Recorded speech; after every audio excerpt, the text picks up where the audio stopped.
শেখ হাসিনার কারণে কি তার বাবার সবকিছু ভুলে যাওয়া, অবদান ভুলে যাব কিনা?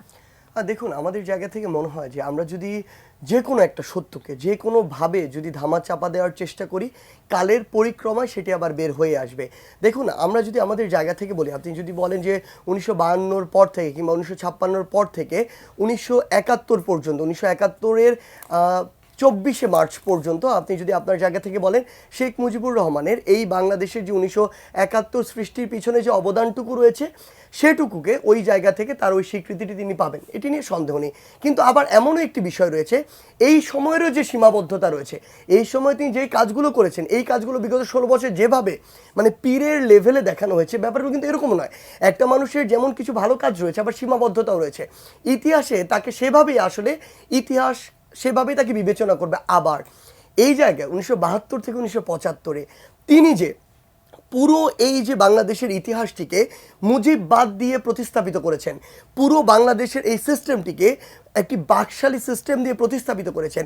এই যে কালো অধ্যায়গুলো, দেখুন বাংলাদেশকে আজকে কেন এত বড় একটি অভ্যুত্থানের ভিতর দিয়ে যেতে হবে, কেন 2000 মানুষকে আমার প্রাণ দিতে হবে, অর্ধলক্ষ মানুষকে রক্তও দিতে হবে। 1972-এ তার হাতে কিন্তু ওই সময় যে ম্যান্ডেটটি ছিল, পুরো বাংলাদেশের শতভাগ মানুষের ম্যান্ডেট নিয়ে 1972 সালে তিনি এই ক্ষমতায় বসেছিলেন, যখন তিনি 10 জানুয়ারিতে এই বাংলাদেশে প্রত্যাবর্তন করলেন। তিনি যদি চাইতেন ওই সময়ে সৎ এবং যোগ্য লোকগুলোকে বেছে নিয়ে ওই বাংলাদেশকে পরের 1-2 যুগে বাংলাদেশে একটি অনন্য অধ্যায় নিয়ে যেতে পারতেন।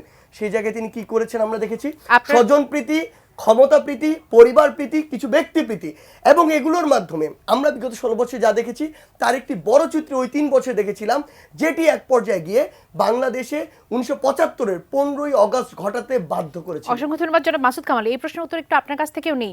সমন্বয়কদের মধ্যে এমন কথা এসেছে বঙ্গবন্ধুকে আমরা জাতির পিতা মানি না, আপনার কাছে কি মনে হয়? না, এটা যদি কেউ না মানে না মানতেই পারে, এটা নিয়ে কোনো বক্তব্য নেই। কিন্তু আমার বক্তব্যটা হলো কি, ওনারা যখন কথাটা বলেন, যখন মনে করেন আপনি 71, 72, 73, 74, 75 পর্যন্ত ওনারা যখন বিশ্লেষণ করেন, আমার মাঝে মাঝে আমার এটা আগ্রহ, জানার খুব আগ্রহ, আমি সার্জিসের কাছে এটা জানতে চাচ্ছি ওনাদের সোর্সটা কি, ওনারা এটা কোথার থেকে জানেন।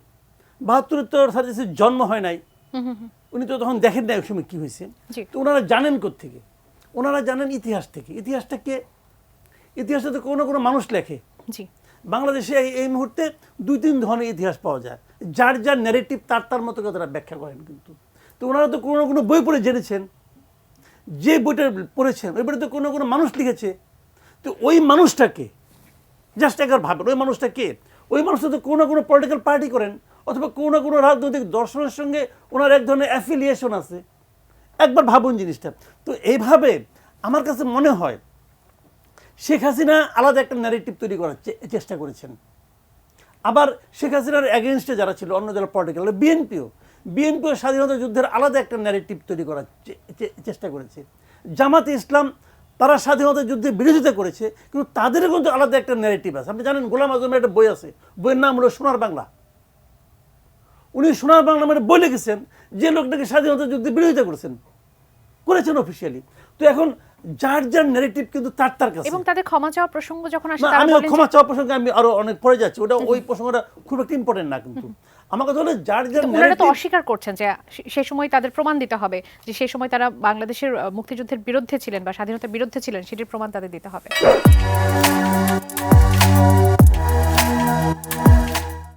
প্রমাণ দেবে। আমি তো নিজের ওই সময়ের পত্রিকা দেখেন আপনি, আমি ইতিহাস দেখি, আমি কারো লেখা ইতিহাস আমি দেখতে যাচ্ছি না, আপনি ওই সময়ের পত্রিকাগুলি দেখেন।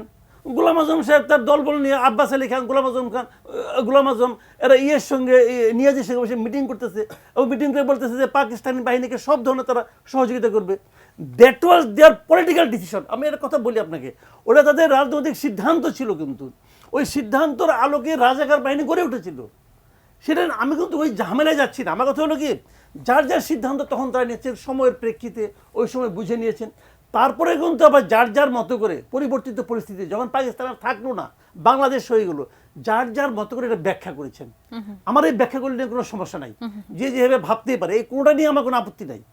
আমার প্রশ্নটা হলো যে যখন আমরা বঙ্গবন্ধুকে বিচার করব, যখন আমরা শেখ মুজিবকে বিচার করব, শেখ মুজিব কিন্তু বঙ্গবন্ধু এটা কিন্তু হয়েছে স্বাধীনতার আগে।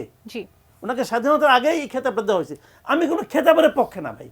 একজন লোক তার বাপ মেয়ে একটা নাম রাখছে, ওর সঙ্গে একটা উপাধি যোগ করতে হবে কেন? আমি এটার পক্ষে না।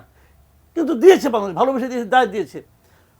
24শে মার্চ পর্যন্ত ওনার ভূমিকা, যেটা সার্জিস বলল, এটা হলো বিতর্কের ঊর্ধ্বে, আমি অস্বীকার করি না।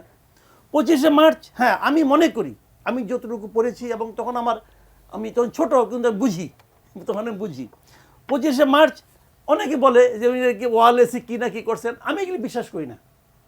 এবং বরঞ্চ আমি তাজউদ্দিন আহমেদের মেয়ের যে ভাষ্যটা, এটাকে আমি মনে করি যে সঠিক, না হতে পারে যে বঙ্গবন্ধু স্বাধীনতা ঘোষণা করে যাননি ভাই। উনি কেন যাবেন? উনি তো অখণ্ড পাকিস্তানের প্রধানমন্ত্রী হতে চেয়েছিলেন, উনি তো অখণ্ড পাকিস্তানের প্রধানমন্ত্রী হওয়ার ম্যান্ডেট পেয়েছিলেন। ওনার স্বাধীনতা ঘোষণা করতে হবে কেন? উনি করেন নাই, এটাই সত্য। যারা এখন বলে যে উনি স্বাধীনতা ঘোষণা করছেন, এটা ঠিক না, আমি মনে করি না। আবার আমারও ভুল হইতে পারে, কিন্তু আমি মনে করি না। কিন্তু এসব সত্য মানলেও তারপরে উনি দেশে, মানে উনি অত্যন্ত ব্যর্থ একজন শাসক ছিলেন, অত্যন্ত ব্যর্থ। কারণ তখন আমি জানি 74-এর দুর্ভিক্ষ, আমি নিজে, আমার অভিজ্ঞতা আছে, আমি তখন জ্ঞান আছে আমার, তখন আমি ক্লাস 8-এ পড়ি 74 সালে। কাজে আমি না খেয়ে থাকছি, আমি আটার যাও খাইছি ভাই, আমি নিজে খেয়েছি। আটার যাও বুঝেন, ওই যেটাতে পোস্টার লাগায় আটা গুলা, ওইটা আমি খেয়েছি, ওইটা খেয়ে আমার জীবন ধারণ করেছি, আমি জানি এগুলো। কিন্তু এই সমস্ত অপকর্ম, সমস্ত অযোগ্যতা সত্ত্বেও আমি মনে করি বাংলাদেশের স্বাধীনতার মহানায়ক হলো শেখ মুজিবুর রহমান। ধন্যবাদ। জনাব সার্জিস আলম, আপনার জন্য আরো দুটি প্রশ্ন ছিল। সেটি হচ্ছে যে, একটা প্রশ্ন উত্তর অবশ্য আপনি ইতিমধ্যে দিয়েছেন, যেটি যে বিভাগ ওয়াইজ যে উপদেষ্টা থাকার কথা, সেটি নিয়ে প্রশ্ন করেছিলেন যে আমরা আসলে যে বৈষম্যের জন্য এই অভ্যুত্থান, যে বৈষম্যের জন্য আমরা এতটা প্রত্যাশা করেছি কিন্তু বিভাগ ওয়াইজ সেটা আসলে পাওয়া যায়নি, সেটার উত্তর কি আপনি আলাদা করে দিতে চাইবেন? তাহলে ছোট করে একটু বলেছি একবার। জি, দেখুন, আমার জায়গা থেকে যে কথাটা আমি তখনও বলেছি, এখনো বলছি, যে ধরুন আমার এখন 24 জন উপদেষ্টা আছে, জি। ঠিক আছে, ব্যাপারটা এমন আমি কখনোই বলবো না যে আপনার 8 বিভাগ থেকে 3 জন করে 24 জন দিতে হবে। আমি এই ইকুয়ালিটির কথা বলবো না, কিন্তু আমি ইকুইটির কথা বলবো। কারণ এটা অবশ্যই ওই যে নির্দিষ্ট একটি এলাকা, জন্মভূমি বা জন্মস্থান, এটির প্রতি যে আলাদা একটি টানের জায়গা কিংবা বায়াস হওয়ার জায়গা, এই জায়গাটি একদম আবশ্যক, এটা অস্বীকার করার কোনো ওয়ে নেই। তো কোনো একটি জায়গায়, কোনো একটি বিভাগে যদি আমার 4 জন উপদেষ্টা থাকে, আরেকটিতে অন্তত 2 জন নেওয়া উচিত। একটি বিভাগ থেকে আমি উপদেষ্টা হওয়ার মতো 2 জন মানুষ পাবো না, এটি কখনোই সম্ভব নয়। সেই জায়গায় যখন আমার একটি বিভাগ থেকে 13 জন হয় আর 3টি বিভাগ থেকে 1 জনও হয় না, এটি আসলে অবশ্যই বৈষম্যের একটি চিত্র।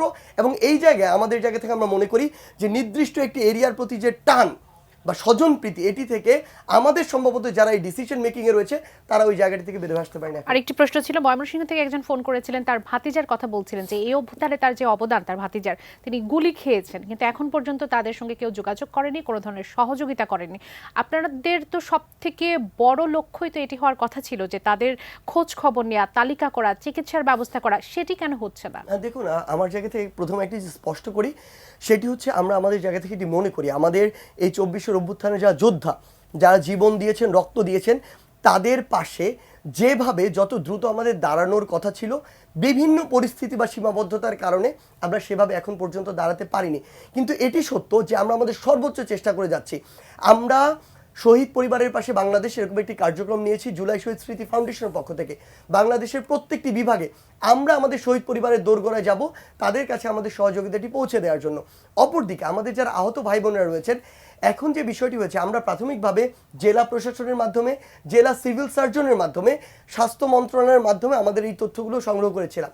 অনেকের কাছে হয়তো একদম গ্রাম পর্যায়ে এই তথ্যটি পৌঁছায়নি, তারা ওই তথ্যটি সেখানে দেয়নি। এখন আমাদের জুলাই শহীদ স্মৃতি ফাউন্ডেশন অফিস রয়েছে, এই অফিসের হটলাইন নাম্বার রয়েছে 16300। তারা যদি তাদের জায়গা থেকে, আমাদের একটি ফর্ম রয়েছে, সেই ফর্মটি পূরণ করে জাস্ট প্রয়োজনীয় যে কাগজপত্রগুলো, ডকুমেন্টসগুলো, সেগুলো জমা দেয় আমাদের ফাউন্ডেশন অফিসের মধ্যে, আমরা দ্রুত গতিতে 1 সপ্তাহের মধ্যে আমাদের যে সহযোগিতাটি সেটি পৌঁছে দেওয়ার আমরা ব্যবস্থা করছি। আমরা অনুরোধ করব, যদি এটি কেউ অনলাইনে এভাবে না করতে পারেন, অফলাইনে করতে চান, তাহলে আমাদের জুলাই শহীদ স্মৃতি ফাউন্ডেশনের যে অফিস রয়েছে শাহবাগী বারডেম হসপিটালের পাশেই, সেখানে এসে তারা যেন অন্ততপক্ষে যোগাযোগ করে।